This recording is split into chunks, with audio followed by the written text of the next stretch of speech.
know what was his issue, but he basically just went on a shooting spree in a park that I go to all the time and take my kids there. And so, guy just basically shoots up folks there. And so I'm literally, both me and my wife, we're at a place where we're mentally stressed about how, like, all we did, we're trying to figure out, my wife's from Philly, so we're like trying to figure out, should we take our kids out? Should we take them to different schools? It's like I forgot basically what God had called me to at that moment. And so I'm literally stressed out because I'm like, my daughters, like things that would have never bothered me if I was there by myself. Even like, that's real. Right. It's like all of a sudden, like even thinking about like, I could visualize, here's areas where I found myself on the ground with my hands behind my back.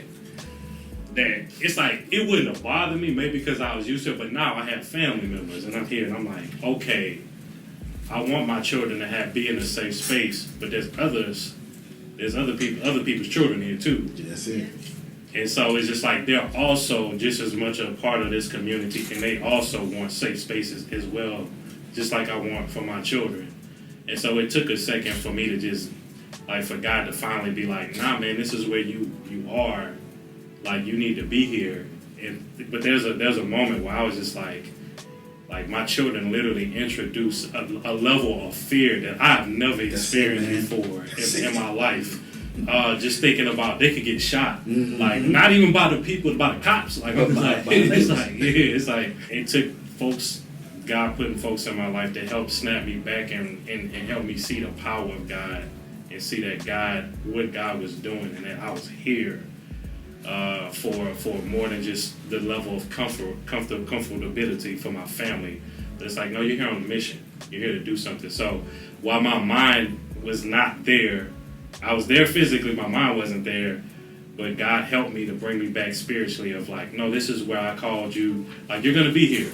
You're here, buddy. You know what I'm saying? So let's go ahead, saddle up, let's get it. You know, so you said some good stuff, man.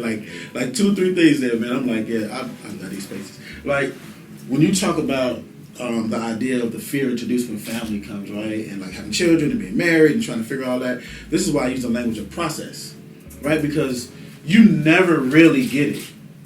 Things will continue to change. First, you'll have a baby, and you're worried about your baby. Then you have a kid that's going to school. Now you're worried about schools. Then you got a teenager. Now you're worried about them going out and being like, the process continues to get more nerve-wracking as they grow older. Then will they be upset at me when they're adults for making them live through this when this wasn't they call? Like it's a process that you're going to be working through the entire time. But what I want you to remember is one of the things that you said, and I talk about this often, is the difference between a safe space and a safe place. And I say that in all actuality, like, we are good at creating safe spaces. We want our house to be a safe space. We want our churches to be a safe space. We want our parks to be a safe space.